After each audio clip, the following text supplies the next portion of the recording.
talking about video games. Yeah!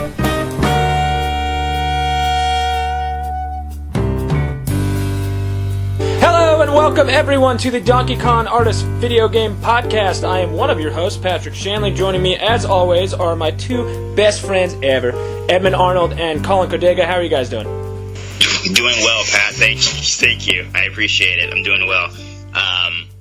Playing a lot of video games this week. What? That doesn't sound like you. Time, to kill before these new releases start happening. So I'm ready to go. Yeah, and I'm doing well. Thanks for having me on again, guys. And I have to have a quick confession follow-up from our top 10. I did a lot of traveling recently. Decided to put a little bit more time in Zelda Breath of the Wild just for how much offense I got, and I was wrong. It should be at least 2, maybe even 1. I still love PUBG, but I was wrong. It's better than Super Mario, and I'm sorry. Yes! Oh my, I've been playing Zelda so much, it's getting out of control. Yeah, I put a ton of time into it. I'm actually pretty much just prepping up food, and I may go make a run at Ganon, so Look at you! It's a great game. I probably have to do the same and shout out Xenoblade Chronicles 2. I've been playing a lot of that game. I put like 50 hours into it, and it's a lot more delightful than I thought it was going to be. Had a lot of quirky, stupid stuff in it, but down to the nitty-gritty, it's a really good game. So I'd probably put that as my 10. Well, speaking of quirky, stupid stuff, Nintendo announced the craziest thing I've ever heard of in my entire life, the Nintendo Labo, which is that's the stupidest name also. What the hell is that name? I don't get it. How is it? What's the play on? Is it like a lab? Like, that's what they're trying to replicate? Like, you're going to be creating your own things? Like, testing, I guess? Putting it out, you're your own scientist? Is that what it is? Or is it just like, we're Nintendo, we like to name our things really stupid names? It's like the guy who was writing the name died halfway through it, and they're just like, oh, whatever, just go with that. It's like half of a word. Yeah, I don't understand it either. I did kind of hear, I don't know if this was someone kind of making a joke, but I did see someone post some photos of like Japanese restaurant chains with the word Labo in it. Like, I don't know if it's a commonly used like kind of phrase, but I'm assuming it's a play on laboratory. I don't know. I don't get the choice. But then again, I did not get Wii or the Wii U or any of their decisions, or when I first heard Switch. The Wii. So, yeah, they always make some interesting choices. At least the Wii made sense because if you look at the console, you're like, oh, okay, that looks like a Wii. Yeah, it's French. And they had the cool nunchucks, like that's a cool name. The Switch, it looks like a Switch because once you put it into that dock or whatever, it switches over into the big screen. That's how I think of it. But Labo, I don't. And I know I overall hate this product altogether. The name just like puts a nice little cherry on top for me. Yeah. What's cool about the other systems is that they were systems, not like cardboard boxes that you cut up and put together.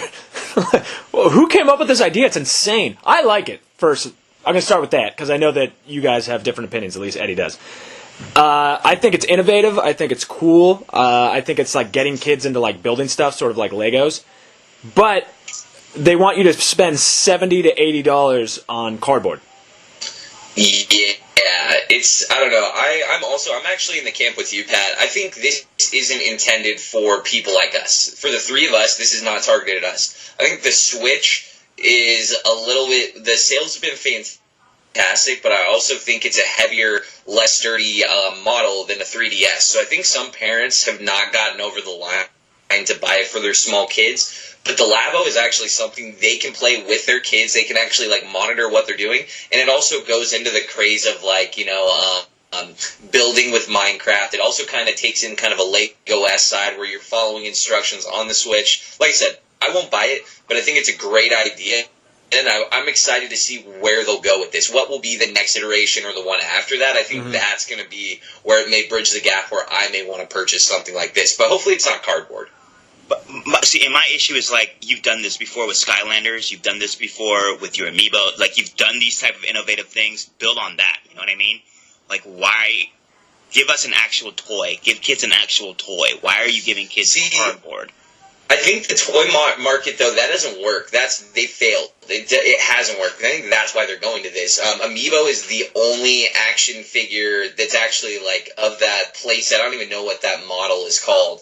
But Amiibo's the only successful one, and that is not even, amiibos aren't played like Skylanders. It's basically a toy that gives you slight DLC that you can get drops in games for the most part.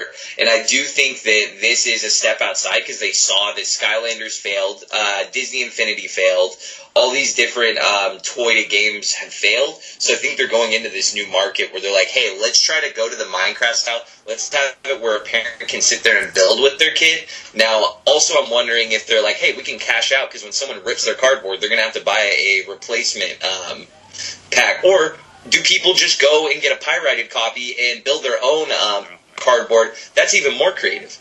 Yeah. You're giving kids garbage. You're giving kids garbage to create. And I get it. Then make it cheap. Make it $20 to $30. Make it accessible for kids who can't really afford to go out and buy the big Lego sets. But you're not doing that. And I understand the Nintendo Switch is always expensive. It's already expensive, and I'm not trying to gear this like low-income family should be playing with cardboard rather than Legos, but I'm just trying to say like it should be more affordable, right? And then there's only like 6 options. You're making a fishing rod, a RC cars, a house. And what are you doing with a house? Okay. What kind of game? I don't get it. Like I just don't understand. Are you creating and then you're putting your Switch inside of it and then the Switch is engaging with what you created? It's an actual game. It's just and then that whole argument just like it's for my kids. That's the worst argument you can make because it's just like I don't want to do it, but I'm going to buy it for my kids. It's like I don't care if you have kids. There's a whole segment of people that are gamers that don't care that you have kids. So that's my only issue. I think there's a huge anti-kid stance as far as gamers go, as we saw on Twitter. I work with kids 40 hours a week, and then I got to come home and see that my Nintendo Switch is catering to them too. I don't care about that. I don't care about them. Buy them Legos. Buy them Kinects. Buy them Lincoln Logs. They already have stuff that they could build with. I will say this. I don't know if you guys have ever bought Legos in the last 10 years. Legos cost $8 trillion. They're roughly the GDP of every single European nation is how much one Lego set costs. Yeah, I saw that Millennium Falcon, someone purchased it on like a live stream on Twitch or something, and they were building it, and it's like a $900 set. Like, it's nuts. This all together would be $280 then. Somebody watched somebody build Legos on a live stream. Oh yeah, no, and I'm pretty sure that their like supporters bought it for them, so they didn't pay a cent on the thing. I have no connection to this world anymore. It's like I'm an alien who came down to Earth, and everything is just foreign and weird to me and scares me. Yeah, it's nuts. It's a different time. I think when it comes down to it, I know Eddie, you're really like upset over this, and like I said, it's not targeted at us. I think I really think it's actually going to be all right. I don't think it's going to be astronomical sales, but at the same time, have you ever seen a little kid around a cardboard box? Yeah, I have. A 2 and 3-year-old around a cardboard box. A 2 and 3-year-old's not playing a Switch. So any little kid that has slight help with deciding the purchasing power of their parent is going to try to get this. Because I saw there's like, you can just straight up build something. They have a backpack. They also have like a bird. Apparently there's other like iterations of this that will come out. Like I said, I'm not going to buy it, but I think business-wise, I think this makes sense. I think this is the reason why Nintendo is able to do what they do. It's because they innovate, and that's what they have been doing. Sometimes they fail, but I really do think this has potential. I don't know if it's going to do well, but I think it has potential. Yeah. Whether or not it does well doesn't even matter to me. It's just the fact that like this is the one company that is just insane enough to try stuff like this.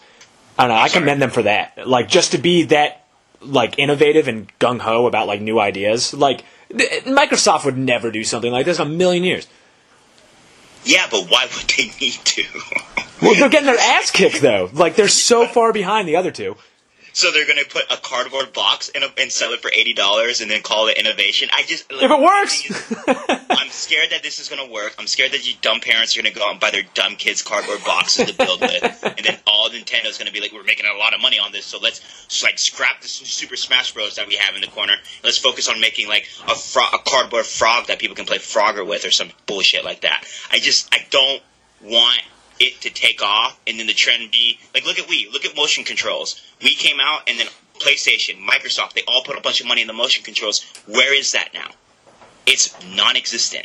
So this is what happens. Nintendo comes out and they do these innovative things, and then the whole market like basically morphs themselves to follow that trend, and then it ends up being a big bust, and then we end up losing out on projects because so much time and energy was put into these other motion control, virtual reality. Eddie, I think you're too cynical on this one, man. You're like doomsday. I think like I'm with Pat in my mindset where I would rather applaud Nintendo for trying to do something different when all Microsoft and Sony are trying to do is figure out a way how they can make the time between consoles shorter, how they can put a new iteration of a PlayStation 4 that you're going to go buy the same PlayStation that's slightly souped up graphics, but it's like, you're buying a new model every 2 years. Before we know it, we're going to be in a yearly iPhone type situation with Microsoft and Sony. So I applaud Nintendo for going out of the normal setting, and they've been so successful in the Switch where they're like,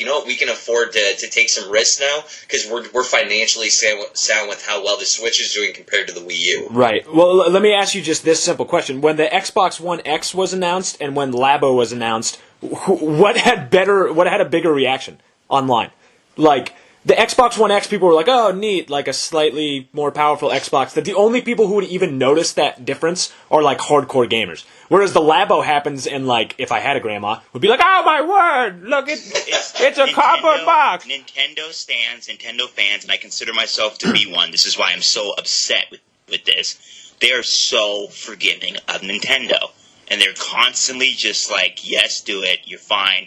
We don't need any new games. And it's been like that for years, right? If you go into any community, I tell everyone, Nintendo has the greatest community. There's no toxic. It's not toxic. Everyone's generally nice to each other. Everyone is very supportive of Nintendo. So that's why Nintendo can get away with things like this, because they have a community that's really accepts them with open arms no matter what they do. And then the Xbox, as you know, with Microsoft, that's a toxic community. So no matter, you could give that. I mean, people were getting free games on Xbox and PlayStation, and they were complaining about it. So it's just a different type of community, in my opinion. It's like the Rainbow Coalition of video games. That's what Nintendo is, though. Yeah. They're just like the multinational. Come on, people now. The Michael Jackson, what's that song that he did? We're all black and white or whatever, where he went all over the country. That's like Nintendo. Yeah. You know what Michael Jackson song I like? Dirty Diana. That's a great song. Yeah, that's a good song, yeah. I just wanted to work that into the conversation. He's all right. He's got some hits. That Michael Jackson guy, he's going places. Yeah. I'll tell you one thing. That guy, I think he's made a hit or two. I'll go out on a limb and say. One to watch. He's no Celine Dion. He's no Celine Dion. Oh, Celine Dion with her crazy accents. Anyway, I would like to do one topic that doesn't devolve into where I'm not even sure how we get there. It takes like 3 seconds, too. I'm like, what the hell just happened? So, are you guys going to buy Labo? I'm with Colin. I'm not going to buy it. If somebody gave it to me, I'd be excited to try it out. Yeah, or like, I'm curious to see, will there be Labo knockoffs? Like, the thing is, like, other companies aren't not allowed to take this idea and kind of go with it. That's the one of the few things that's great about, having a free market. And yeah, maybe someone comes in, they take the idea, they figure out a way to not make it cardboard, but it's interesting, the cardboard thing, I don't get it, but at the same time, it kind of makes sense, because, like, oh, you can build a bunch of different things, but not buying it. We'll see where it goes. I'm hoping maybe a couple iterations down the line there's something cool, but I can see the value as a parent of wanting to get this, and like me being able to convince, like, oh, I can convince my wife to buy a Switch because I'll get the Labo, and then I'll have Breath of the Wild on the side that I'll play at night, and I will hide this Switch from my kid at night. Yeah. So when it comes... sorry. And would you buy it? Because I'm just coming from... I'm the video game uncle. So I buy video games for, like, my nephews and nieces, the ones that are into it. I'm just thinking, like, if I brought them a Labo, what type of reaction would a 10 to 12-year-old give me? Would it be, like, a happy reaction? Would it be, like, what the hell is this type of thing? Would they say Lab no, or would they say Lab yes? That's the question. Hey, I've played Minecraft with my girlfriend's little brother, and he's about, like, 9 or 10, and I honestly think if I would just show up with a Labo and Switch at their house, I think he would go nuts. I really do. God, I hate Minecraft. But dude, you're out of touch. Dude, kids love Minecraft. Like, this is the type of thing kids talk about. That's all my students talk about, Minecraft and that Fortnite game where they build stuff. Like kids like building. I get it, but it's like, oh my god, like play Grand Theft Auto. Dude, as you get older, you're gonna get so much worse and crappy, man. If you're like this and you're not even 30, whoo. I know. Have fun, guys. Damn kids with their cardboard. Back in my day, we played with joysticks. Oh. You can't even step on the cardboard and scream in pain like a Lego. All right, well, I don't know. We'll see what happens with the Labo. One thing that I think we can probably agree on, even though like I haven't gotten my hands on this game, I don't know about you guys, but I'm very excited for it, is Monster Hunter World, which looks... I don't know. It looks amazing. First off, the early reviews for this game are off the charts. It looks amazing. The graphics are great. The world that they built is great. There's tons of different monsters. I'm a fan of the series already in Monster Hunter World. What do you guys think about this game, and how do you think... It seems to me this is the first big game of 2018, right? Yeah, and it's it has to be big for Capcom, right? Because Capcom's slowly getting out the game. They're slowly making more slot machines, pachinko machines, so this is a huge game for them. And from the beta that I played, I probably put like 5 hours into the beta. This is going to be a huge game. This is going to be it plays well. It plays like a Monster Hunter. They've gotten... I played a lot of I played Monster Hunter Generations for my 3DS. It seemed like they directly translated that 3DS formula straight to the console. And that, to me, is absolutely phenomenal. So I'm excited. I love it so far. It plays well. It feels well. So it's very hard, but it's one of those games that I could see just absolutely gravitating. Yeah, Eddie, is Generations on 3DS, is that one of the more recent Monster Hunters? Because I know they've been making the games for over a decade now. Yeah, that's the most recent one that came out, I think, in 2016 in the United States. I did not think... I was introduced to it through the Bombcast. They used to talk about it a lot. I like the systems in it. It's a very, very intricate, very deep game. There's a lot of menus. There's a lot of like killing certain type of monsters to build certain type of armor or weapons. It feels like a Destiny, right? It feels like a Japanese Destiny. You get to play with your friends. You have your little Palico cats that help you out. So I'm very excited. It's all about armor. It's all about loot. It's all about, building up your scouting flies that helps you find the monsters in the area. So this game has a lot of systems. This game has a lot of depth to it. And I think that it's going to be one of those games that's going to be like... I know it doesn't seem like a lot of people are talking about it, but I feel like as more people play about it, it's going to be like one of those games that's going to take over the industry this year. Yeah, it really seems like this is the first real big game of 2018 that people are starting to talk about. You're seeing buzz on Twitter. Different people in the industry are really excited about it. It seems like it's like one of those franchises that every game developer really admires and likes putting time into, whether they're Japanese or like, US developers or even like European. Seems like it has a pretty big cult following. Which I'm really excited, but I think the Destiny thing's key. They're very different but similar in some aspects. I think the fact that I put a lot of time into Destiny makes this game seem less daunting, and so I'm excited to jump in. I'm new to the series. I have my copy pre-ordered, so it will be delivered here on Friday. Ooh. It's upcoming Friday this week, the 26th, and I'm excited. It reminds me, it's sort of like adult Pokemon, like it's basically the same concept, I guess, except you're killing these monsters instead of like capturing them. But yeah, there's something so simplistic and so much fun of just going around and tackling like big monsters. It's why I love Shadow of the Colossus. It's why I love Final Fantasy games. Like you just walk around and then like boom, big scary monster, kill that guy, move on to the next one. Yeah, I think we can compare more to like a Shadow of the Colossus more than so a Pokemon. So I'm not knocking on you, Pat, because I think the game industry does this. How dare you? I fall into victim of it. I think we compare a lot of Japanese games to Pokemon games. Yeah. But then again, a lot of Japanese games are modeled after Pokemon. So I don't know. But like, it feels like you get to mount these monsters, right? And then you, Pat, you know me. I think our friendship kind of became so strong because we both realized that we liked Shadow of Colossus at a very early age when no one else even knew what that game was. So I think Monster Hunter kind of takes that formula of mounting monsters, having to be very strategic on how you approach different fights and things like that.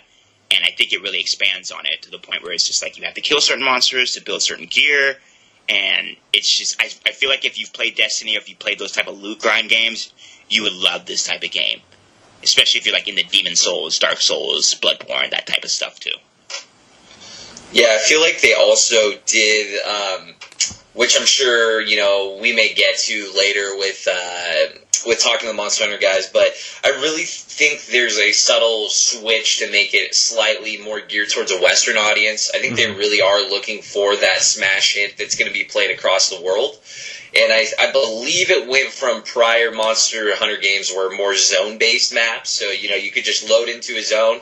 But I guess it was really easy to cheese the game, and you're able to just, be in a tough fight, leave the zone, go heal, and then pop back into that zone. So it's going to be interesting seeing how veteran players also adapt to the new format of it just being one giant, living, breathing, open world.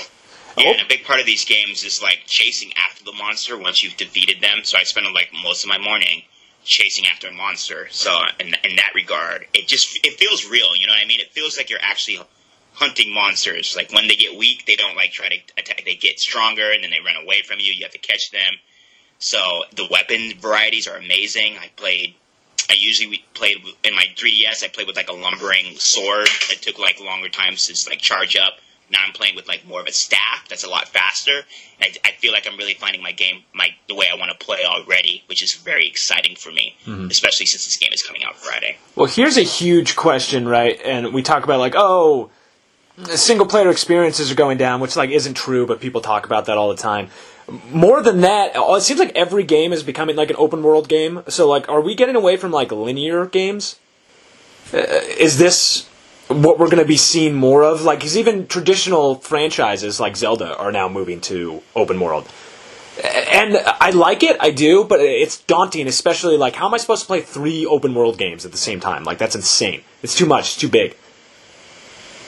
Well, this is a very good point, right? Because we have, I agree with you, we have a lot of open world games and a lot of, especially if you're getting older and you're becoming more professional, it's hard to put 50 to 60 hours into these individual projects, So, but I think the trend is coming back to linear games, especially after with the Wolfensteins and the Uncharted's and the God, I don't know. That's a good point. I think you're right. I think we are getting away from linear games because now I can only think of 2 that are still standing out today. It's weird. It's something that I don't think a lot of attention has been drawn to, but it's something that's kind of happening because they've changed what open world even means. It's different with different games. It's not I don't know. What we used to think of an open world game was an open world game, right? That was the selling point for it. And now it's just almost expected for a lot of these games. Something like a Assassin's Creed now, or where you used to be able to move around a whole bunch, but you were sort of on a track. And now in these games, even when there is a story, you can just skip huge parts of the story and go to the end of the game at the beginning of the game. You might die, but you can go there. I don't know. It's an interesting trend. You make a really good point. And I think I saw an argument on Twitter about the length of Japanese games and how if you're making all these games 100 hours, it's hard for consumers to really try to figure out which game to play, especially if you're making a bunch of excellent games that are over 40 to let's talk about Horizon was a 50-hour game. Yakuza was a 50-hour game. Persona was a 100-hour game. Xenoblade was a 100-hour game. Where do you find the time to play all these games? And I agree, we need to get back to putting out more 10 to 12-hour linear games where people can play over a weekend.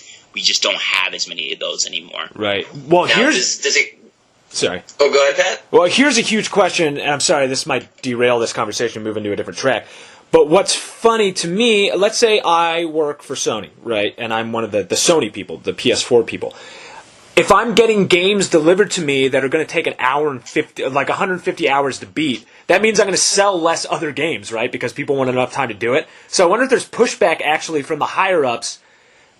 Look, it's a selling point that is something like Breath of the Wild, I need to get this game because I'm going to get so much bang for my buck out of this one game.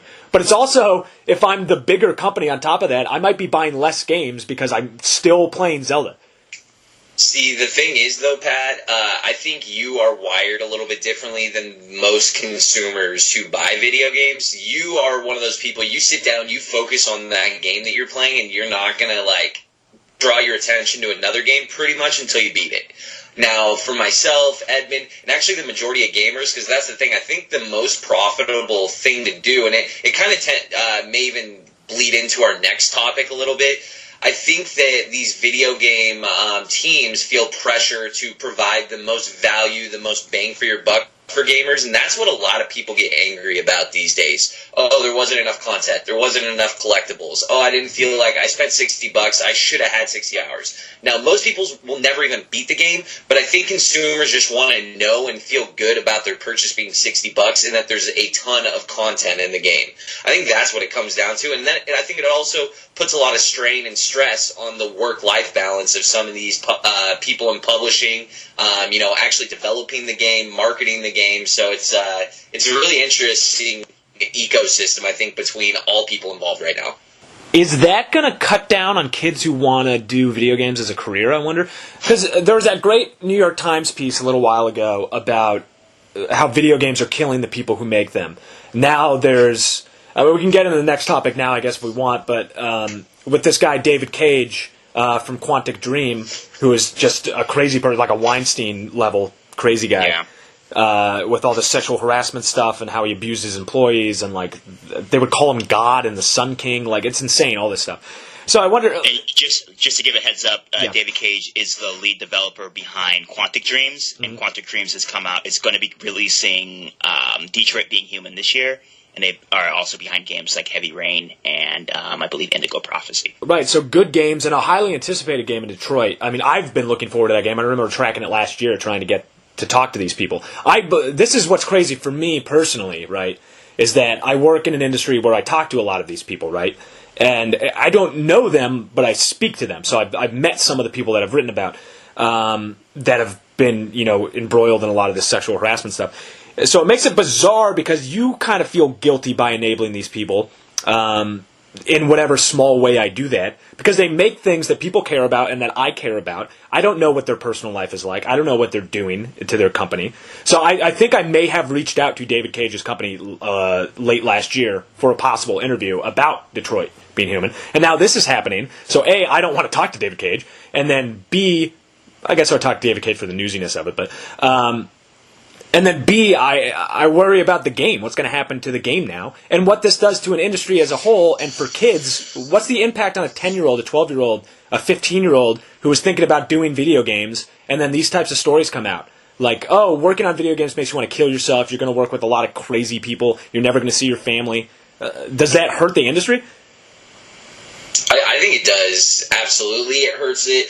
I think, though, that the middle school age kid who wants to be a developer, I think he or she is going to see that as a pipe dream almost. And they're not going to think about this type of stuff yet. And that's kind of like what growing up and becoming adult is about, is figuring out how much more complex society is, supporting a company, because it's really tough because with the David Cage stuff, I don't want to support Detroit, but then I know there's probably a lot of really hard-working, good people that have put their life and soul into this game, and it's this one guy who runs it that's ruining it for everyone. Like, the statements they sent out on the 17th of January were, I mean, to be frank, and this is me speaking for myself, I think they're absolute trash. Yeah. It's just every single person is valued here. We want to have a safe environment, but they don't list what they're going to do to change and actually address people's concerns. So it's a really complex, tough issue, but it goes into I think video game. It's a grind. They need to pump out, like I said, it goes into these 50-hour experiences, and a lot of times, like with Assassin's Creed, at one point it was like 1 year in between games where they're pumping out 50-hour games. Like, it's bananas. And I do this work because I do work with kids that are transitioning from like high school and college to like their careers and things like that. And from my perspective, kids are hungry. They're going to do whatever they can to get into that job, and it's so competitive that kids are willing to work 50-hour, 60-hour weeks in order to appease their boss. So, from my perspective, I think if a kid goes through college to do computer science or to do coding or to do whatever they want, their heart desires, and they get out and they get that job offer to work for the video game company that they played video games for years, a lot of that stuff is just going to gloss over them because they're going to go and watch. It's like meeting your favorite celebrity, right? Right. Everything you've heard about them, you might forget about it because they're in front of you. You have an opportunity to work with them. You have an opportunity to basically put that on your resume to start your career. So I don't know. I think if it was a more widespread like movement to get these video game developers to unionize or something, I know Pat loves that word. I don't know. Maybe I just don't know, to be honest with you. See, I think the key to this will be is these younger people, the people that are working at these developers now that are a little bit lower, junior in their level.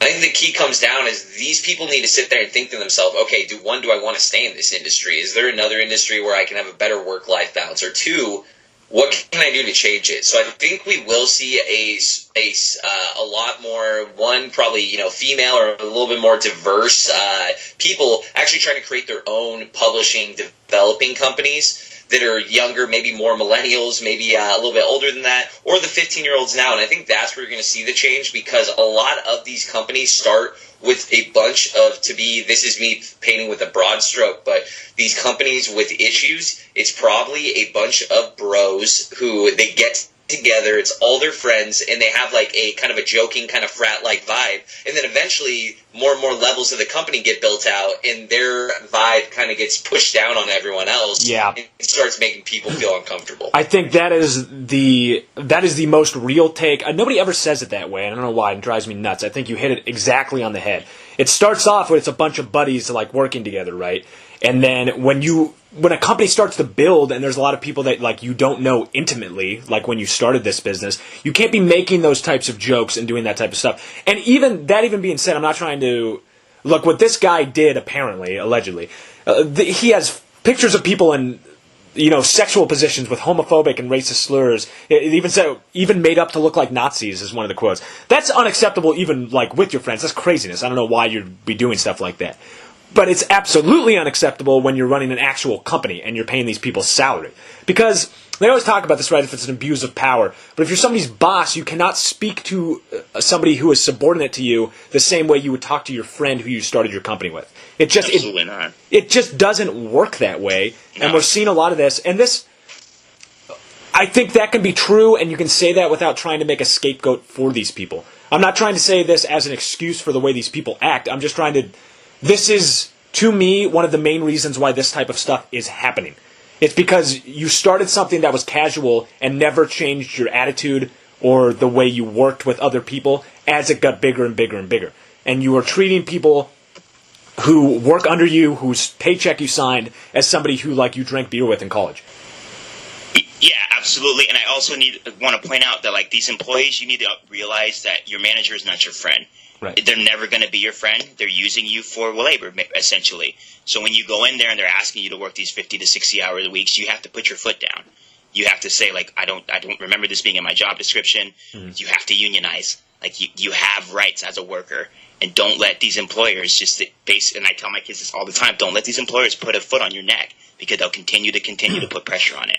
And I agree with everything you said, Pat, and I agree with everything you said. A lot of these, Collin, a lot of these companies, they have their bros or a lot of their friends, and that's what happens. It's like a trickle down on toxicity, right?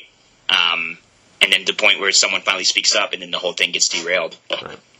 Yeah, and I think it's a good reminder, if anyone's listening out there, always, if you're in a hostile work environment, and I think that's a great call out, Edmund, is one of the best career advice I ever got from a manager is no one cares about your career more than you, which is regardless of what people tell you, you are always going to care about your career more.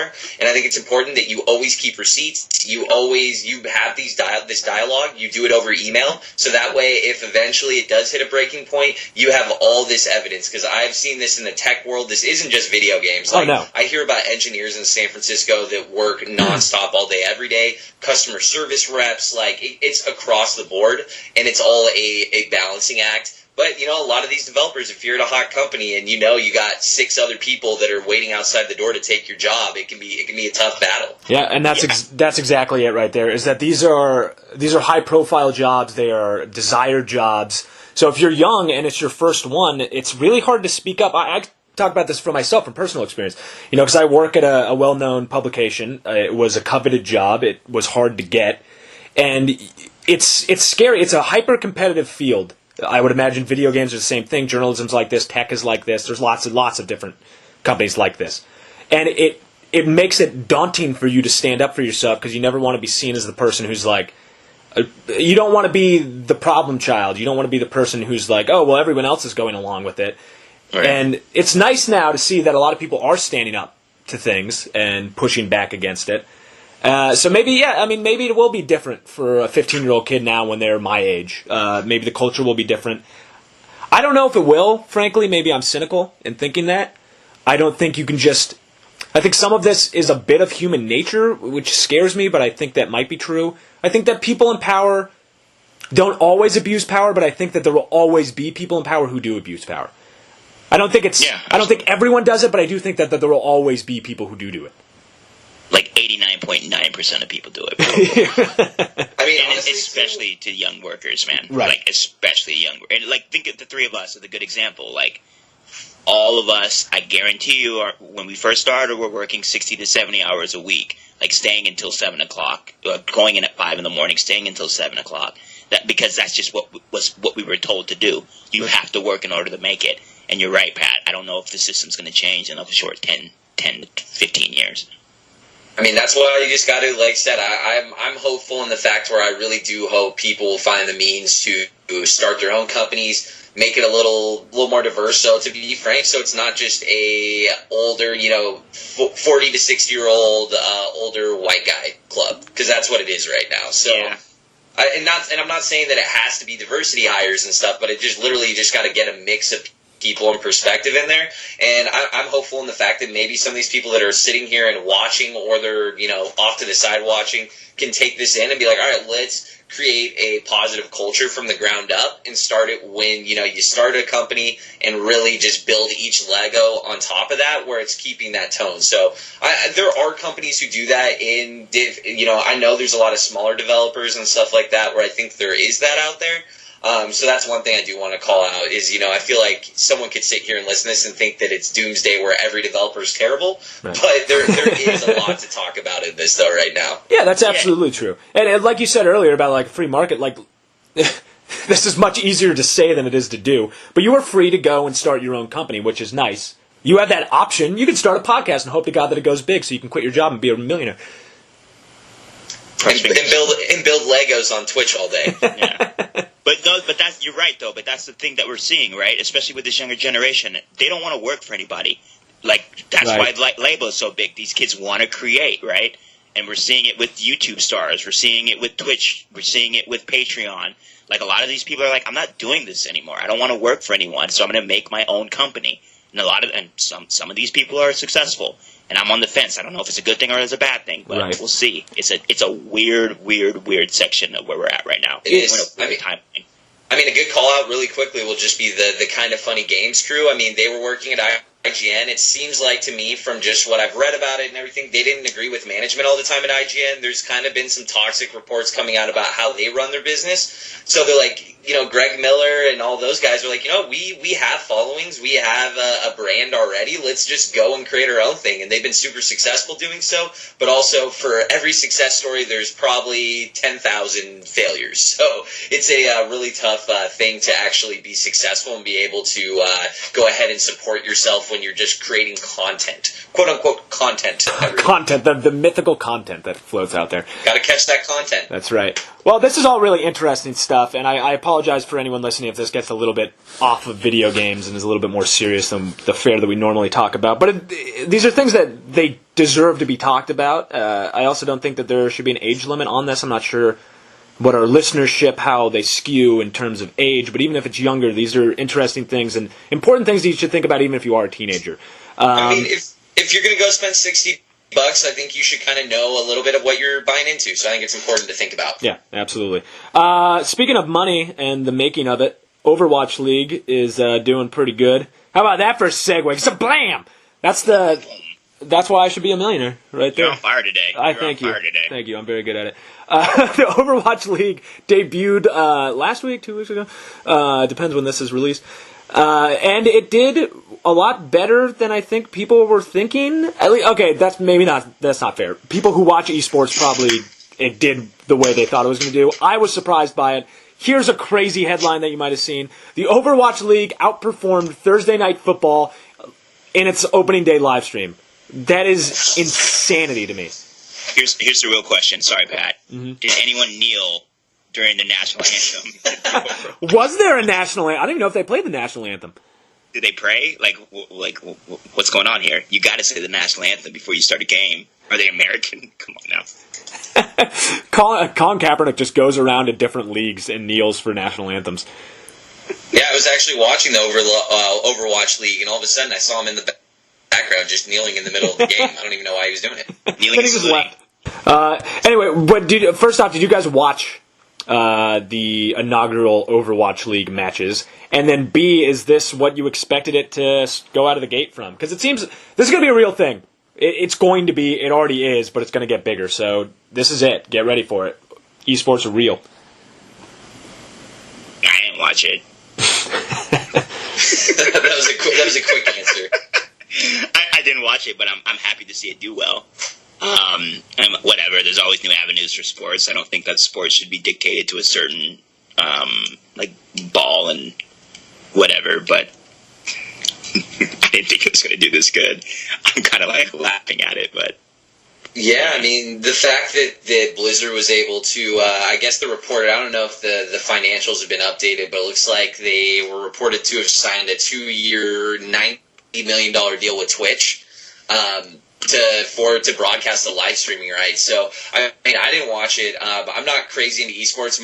When I stream a video game, it's usually a new game that I want to see kind of how it plays. It's something I'm on the fence about buying. That's kind of how I use my Twitch views. But yeah, it's really, I guess I'm impressed that it's doing so well. I'm curious what the longevity will be since it was like its opening stream. Also, Thursday Night Football's trash, so I don't want to look too much into that because they barely get any time to prep. I could talk about Thursday Night Football forever. I think it's the dumbest thing ever. I agree with you. Yeah, I don't know. I think it's really interesting that they were able to get such a high viewership, but also they're able to lock in that money. It's Amazon money that's coming into Twitch, so it's Overwatch is the cream of the crop. I don't know how sustainable it is to have this for every new competitive game that comes out, but it is impressive. I have a question. How are they claiming higher ratings than Thursday Night Football? Did they have more viewers on like Twitch than they had viewers? It's unique viewers, yeah. Okay. And weren't they all blowouts? Were there even any good matches? Well, I heard they were just like teams were just annihilating each other. What does that even mean, though? Like, I don't know. This is me sounding old and codgy, but like, what do I care if there was a blowout or not? Like, I'm watching people play a video game. Like, I care if it's competitive. But do you want to see, like, look at the playoff? I didn't watch any NFL. But Eddie, are you talking about competitiveness of Thursday Night Football games or of the actual Overwatch? No, I'm talking the Overwatch. They were blowouts. Yeah, they said it was like 4-0 every time. Yeah, so why? That's my thing. Is that even entertaining to watch? It needs to be a balance. Maybe you should talk to your guys up there in San Francisco and make a better product for my dudes down here in LA. We stomped your ass. Yeah, San Francisco got stomped, which is insane to me because we have nothing but nerds out here. So I don't get it, and everyone in LA is too busy being in Hollywood, trying to be in Hollywood. So I don't understand how that works. Yeah, I don't know. I'm wondering if like maybe competitive, because I mean people love watching Overwatch on Twitch. It's usually one of the like top 5 that are streaming. I mean maybe people are super into the game and they like seeing how how teams like handle their character selection, how they actually handle their character in certain situations. I mean, like I said, I have limited time to game, so if I have the choice to watch a video game or play one, I'm going to play one. But, yeah, I don't know. I mean, obviously people like it. Obviously, it's, once again, like Labo, this is not for us. This is not made for the 3 of us. Right. Yeah, and I think I feel the same type of resentment towards this that I do as Labo, because, like Collin said, I don't want all games to have some type of esports component to it. And I think this trend was pretty big in 2016. Like every multiplayer game that you saw that was released with a trailer had some type of esports announcer attached to it. And I think that's a really bad look. So I'm glad for Overwatch. I'm glad for Blizzard. I know Overwatch has a very dedicated fan base that seems to be, I know a lot of grown men who want to play Overwatch professionally, to each their own. But I don't want to see a trend of every multiplayer game having an esports component attached to it, because I think that it makes it too competitive and it takes out the casualness in it. I agree. Let me also say this, like in case anybody thinks like, oh, you guys are like bashing on this. I can think something is stupid and make fun of it all I want to and still defend that it should exist and that I'm happy for the people who do enjoy it. If you like Overwatch League, I'm happy for you. I really am. It's not for me, and I can make fun of it as much as I want to. I make fun of basketball all the time. Like, I don't care. Like, you can do both. You know, and I'm trying to legitimize, like, anything that can legitimize video games to a wider audience, I'm always a fan of, because I still get a little bit of that itch. Like, when I'm riding BART in the Bay Area to work, I live in the East Bay Area, I commute an hour each way every day into the San Francisco city. And when I'm sitting there pulling out my Switch to, like, get in a little Zelda or play some Steam World Dig 2, I'm, like, kind of sitting there, like, looking around, like, oh, who's looking at me? Like, is there people judging me? Like, I still get like that because, one, I'm a grown man. It's playing video games on a commute. I'm a grown man!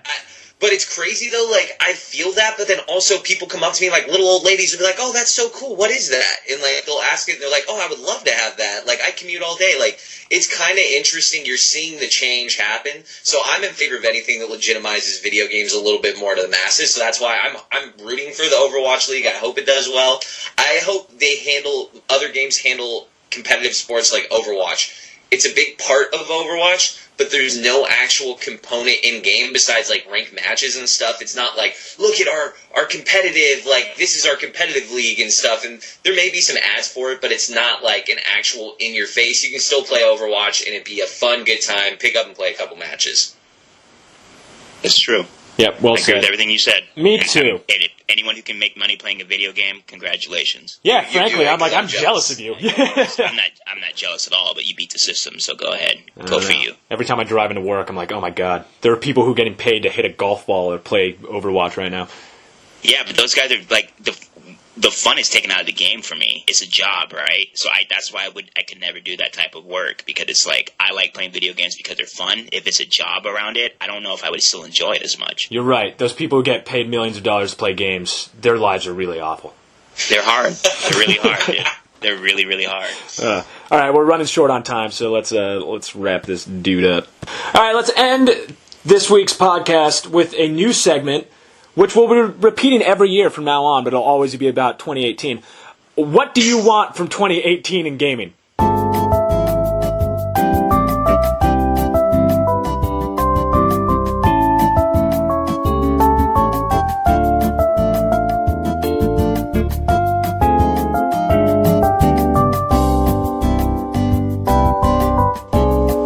There'll be fun music here. It'll be like do do do do do do do do do do. That's it, basically. That's a pretty good song. Thanks,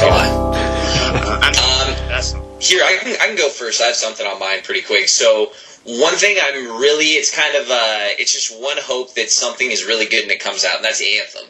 I'm praying that it actually makes the December cut up. Anthem is the BioWare kind of Destiny-like open world ish game. It looks pretty cool from E3, but I really think BioWare and EA needed a win really bad. And also, it looked really cool from the early footage, so I'm really hoping that, Anthem comes out, that it's good, and that it gives a win for BioWare so they have money and they can make good Mass Effect games again. You know, maybe we had the writer of Anthem on the podcast, and maybe he's coming up pretty soon. Hey, cool. I don't know, maybe. I don't know. For me, I agree with Collin, but I would like to see Microsoft step it up a little bit more. Well, of course, everyone knows what I'm really excited for is Red Dead Redemption, but I think we're losing the competitive. Oh my God, I can't speak right now. I think we're losing the competitive edge between Sony, Microsoft, and Nintendo. Nintendo's stepping it up majorly. We're going to see a lot of great ports on Nintendo. I think a lot of third party and a lot of big name developers have faith in Nintendo Switch. We're seeing a lot of games being brought over, so I think Nintendo Switch is coming for your heads. So it'd be nice to see Microsoft step that up again as well, so we have like a nice little competition between the three companies again, because that's what breeds the best games, right? So that's what I'm hoping for. I need Microsoft to step their shit up, and I need Nintendo to keep doing what they're doing. PlayStation, you had a good run, but I think your time's coming. Put on your angry pants, because I only have one thing that I want from 2018, and that's the remake of Final Fantasy VII to finally be released. Jeez Louise. Where is that game? That's a good point. Where the hell did It's that been like come from? 10 years. I think genuinely it's been 10 years since they first like announced that they would. They showed that beautiful trailer to it. That was like 4 years ago, too. 3 years ago. Yeah, what And is I'm going like, on? Got me excited. I was like, let's go. I'm into a Final Fantasy VII, and then it's gone. Yeah, I want to say like I heard something about it. Like they're thinking there's rumors that it may not come out till like 2019 or even like 2020. Wow. Why is it taking so long? I don't know. But it's a complete remake, though. That's what I'll give it about Final Fantasy. Like, it's a complete remake, and I heard they're making the battle system real time. Right? It's not going to be a menu based anymore. Yeah. Or am I wrong? I don't know. I mean, we'll see. It sounds like it's a completely like new, revamped game. So, look, if it's worth the wait, fine. I just want it. I want it now. Give it to me. Give it. Pat, you should play Lost Sphere. That's coming out on Tuesday. I don't know if it is coming out on Microsoft. It is a Square Enix game. Slimmer in a vein to like Final Fantasy and Chrono Trigger. I think you may like that game.